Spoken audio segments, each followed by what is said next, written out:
Tasty food by Meenu बघणाऱ्या सर्व दर्शकांचं मी मीनाक्षी या चॅनलवर खूप खूप स्वागत करते। आणि कृष्ण जन्माष्टमी निमित्त आपण सुंठवडा आणि धनिया पंजेरी ह्या दोन्ही रेसिपी बघणार आहोत।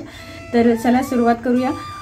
प्रसाद बनतोय आपला, त्यामुळे गाईचं साजूक तूप मी घेतलेलं आहे इथे आणि 5 ते 6 खारीक ज्या आहेत त्या फोडून घेतलेल्या आहेत। त्याचे छोटे छोटे तुकडे करून आपण त्या भाजून घेऊया। लाल खारीक ही आहे, तर ही खारीक आता आपण भाजून घेऊ।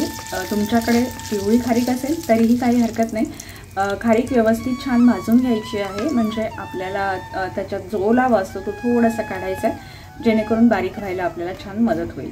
तर आता इथे आपण खारीक भाजून घेतली आहे साजूक तुपात आणि आता आपण समोरचे जे ड्रायफ्रूट आपल्याला लागणार आहेत प्रसादासाठी ते घेणार आहोत। तर 7 ते 8 बदाम घेतले आहेत, 5 ते 6 मी काजू घेतलेले आहेत। एवढ्या सगळ्या छोट्या छोट्या या सगळ्या याच्यात 5 ते 6 बदाम म्हणा किंवा काजू म्हणा तर भरपूर छान प्रसाद तयार होऊन जातो आपला थोडं करून। तर बदाम आणि आपला जो काजू आहे तो सुद्धा आपण छान रोस्ट करून घेतलेला आहे तुपात। आणि आता आपण टाकणार आहोत ती म्हणजे गोडंबी। आता गोडंबी तुपात टाकल्यावर तुपाला थोडासा काळसर रंग येतो आणि थोडासा गोडंबी आपला रंग तुपाला सोडते। तर गोडंबी सुद्धा भाजून झालेली आहे आणि आता टाकणार आहोत आपण त्याच तुपात, तूप वाया जायला नको त्यासाठी त्याच तुपात आपण घालणार आहोत ते म्हणजे खोबरं। तर खोबऱ्याचे काप करून घेतले आहे मी। तुमच्याकडे जर खोबऱ्याचा किस असेल तर तो सुद्धा तुम्ही वापरू शकता, आणि जर खोबरं असेल तर त्याचे छोटे छोटे तुकडे करून आपल्याला ते सुद्धा भाजून घ्यायचे आहे। खोबऱ्याचा किस सुद्धा जर तुम्ही वापरला तर तो सुद्धा आपल्याला भाजून घ्यायचा आहे। आता सुंठवडा आहे, तर सुंठ यात मी घेतलेली आहे भरपूर। तर इथे जवळपास 2 मोठे तुकडे होते सुंठेचे, त्याच्यात छोटे छोटे तुकडे मी केलेले आहे आणि ती सुंठसुद्धा यात घातलेली आहे। तर सुंठसुद्धा थोडीशी भाजून घेणार आहोत आपण।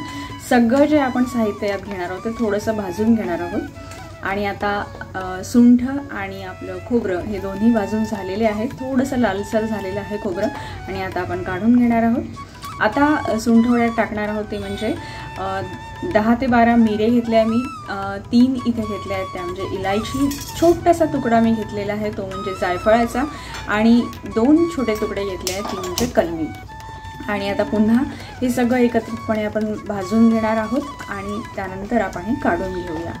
तर आता आपले हे मसाले सुद्धा भाजून झाले आणि जवळपास आपले सगळे मसाले आता भाजून झालेले आहेत। तर आता आपल्याला समोर काय करायचं आहे तर बघा तुम्ही, हे सगळे मसाले छान रोस्ट झालेले आहेत तुपामध्ये आणि आता आपण हे मिक्सरला टाकणार आहोत। आता मिक्सरला सुरुवातीला आपल्याला हे थोडे बारीक करून घ्यायचे आहे आणि त्यानंतर आपण यात बाकीच्या ज्या वस्तू आहेत त्या टाकणार आहोत। तर व्यवस्थित आपण हे सगळं टाकून घेऊया आणि बारीक करून घेऊया। आता इथे तुम्हाला जर वाटत असेल सुंठवड्यात तर आपण इथे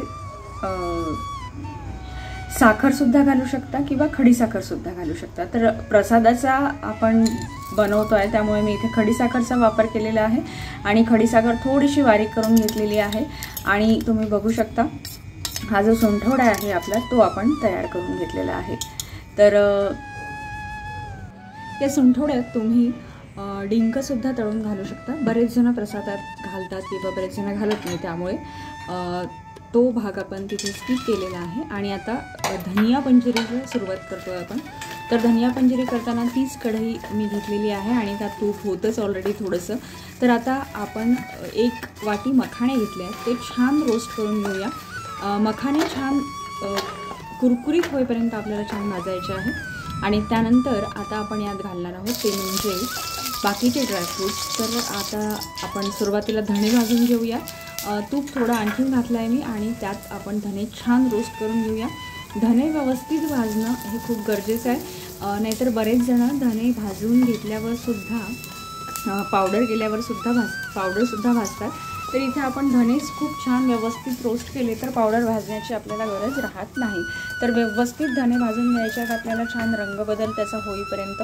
आणि धणे भाजल्यानंतर आपण त्यानंतर आता बाकीच्या ज्या वस्तू यात पडणार आहेत त्या प्रसादात त्या टाकणार आहोत। तर जसं आपण सुंठवड्यामध्ये बदाम, त्यानंतर आपण गोडंबी, त्यानंतर काजू हे सगळं टाकलं होतं, तसंच आता यातसुद्धा या धनिया पंजेरीमध्ये सुद्धा जे जे ड्रायफ्रूट तुम्हाला आवडतात ते सगळे तुम्हाला टाकायचे आहेत। तर इथे खोबऱ्याचे कापसुद्धा मी टाकलेले आहेत, काजूसुद्धा टाकले आहे, बदामसुद्धा टाकले आहे, गोडंबीसुद्धा टाकली आहे। या व्यतिरिक्त तुम्ही अक्रोड म्हणा किंवा बेदाणा म्हणा हे सगळे तुम्ही यात टाकू शकता। फक्त जो बेदाणा किंवा मनुका ज्याला म्हणतो आपण तो वरून टाकला तरीही चालतो, त्याला भाजण्याची आवश्यकता नसते।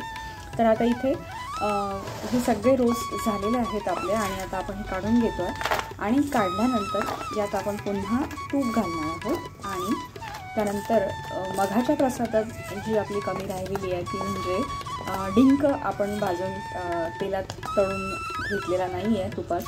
तर आता तूप छान झालेलं आहे, त्यात मी डिंक टाकते आहे। तर तूप अगदी छान गरम झाल्यावर त्यात डिंक सोडायचं आहे, त्यामुळे काय होईल की तो कच्चा राहणार नाही आणि छान फुलूनसुद्धा छान होईल। आणि डिंक ज्यावेळी आपण तळणार आहोत त्याच्या आधी, त्याचा वापर करायच्या आधी त्याला थोडंसं ऊन दाखवा, त्यामुळे काय होईल की डिंक छान व्यवस्थित फुलून येईल आणि तो कुठेही दाताखाली येणार नाही, कच्चा आपल्याला लागणार नाही। तर इथे डिंक आपल्याला जवळपास 1 वाटी फुललेला डिंक घ्यायचा आहे। तर इथे बघू शकता सुंठवडा बाजूला आहे आणि इथे आता मी थोडेसे मखाणे साईडला काढून ठेवते आहे, ते का तुम्हाला सांगेलच नंतर। तर आता इथे जी धनिया पंजिरी आपण बनवत आहोत ती आपण बारीक करून घेणार आहोत। तर यात फरक तो एवढा आहे की यात आपण जी कलमी आहे, जी मिरे आहे किंवा ह्या ज्या 2 गोष्टी आहेत आणि सुंठ आहे, ह्या 3 गोष्टी यात आपण घातलेल्या नाही आहेत। आणि आता धने भाजलेले यात घालतो आहे आपण। आणि इथे सुद्धा आता आपल्याला जर का देवाला दाखवायचं असेल आणि आपल्याला जर का इच्छा असेल की आपण डिंक नाही घालायचं आहे आपल्याला, तर आपण डिंक मागून यात ॲड करू शकतो। तर इथे आता आपण सुरुवातीला जी पण हे जिन्नस आहे हे सगळे बारीक करून घेऊया, साखरसुद्धा यात घालून घेऊया आणि नंतर आपण जे आपले डिंक आहे तो नंतर घालूया। तर आता इथे साखर सुरुवातीला टाकायची नाही आहे आपल्याला, थोडंसं बारीक करून झाल्यावर त्यानंतर आपल्याला यात जी आहे ती साखर घालायची आहे। तर पुन्हा मी साखर फोडून घेतलेली आहे, गोड तुमच्या चवीप्रमाणे तुम्हाला याच्यात घालायचं आहे। आणि आता इथे आपण साखर जवळपास छान गोड होईल पण आपण खडी साखर टाकलेली आहे, जवळपास 1 पाऊण वाटी तरी आपण यात खडी साखर घातलेली आहे। आणि आता हे बारीक करून घेतलेलं आहे मिश्रण आता यात आपण थोडंसं प्रसादासाठी काढून ठेवणार आहोत आणि त्यात इलायची पावडर आणि जायफळ पावडर मी घातलेली आहे आणि थोडंसं आपण प्रसादासाठी बाजूला काढून ठेवणार आहोत। आणि त्यात पुन्हा आता जे डिंक आहे आपला आणि जे मघाचं थोडंसं राहिलेलं मिश्रण आहे ते सुद्धा आपण पुन्हा घालून घेणार आहोत आणि छान मिक्सरला एकदा फिरवलं की अतिशय बारीक हा डिंक होऊन जातो आणि चव आणि पौष्टिकता दोन्हीही या डिंकामुळे वाढते। तर आता आपण जी लोक डिंक प्रसादात नाही वापरत त्यांच्यासाठी आपण दोन्ही प्रकार दाखवलेले आहेत। आणि हा सुद्धा आपली जी पंजिरी आहे ही सुद्धा तयार झालेली आहे आणि मघाशी जे काढून ठेवलेले आपले मखाणे होते ते सुद्धा यात घालायचे आहेत आणि थोडेसे गुलाबाचे पाकळ्या ज्या मी घरच्या गुलाबाच्या वाळवून ठेवल्या होत्या त्या सुद्धा या प्रसादात घालायच्या आहेत। आणि आता आपला सुंठवडा आणि पंजिरी दोन्ही रेसिपी तयार झालेल्या आहेत। तर तुम्ही दोन्ही करून बघा आणि कशा झाल्या ते मला नक्की सांगा। व्हिडिओ आवडल्यास लाईक, शेअर आणि कमेंट करायला मात्र विसरू नका।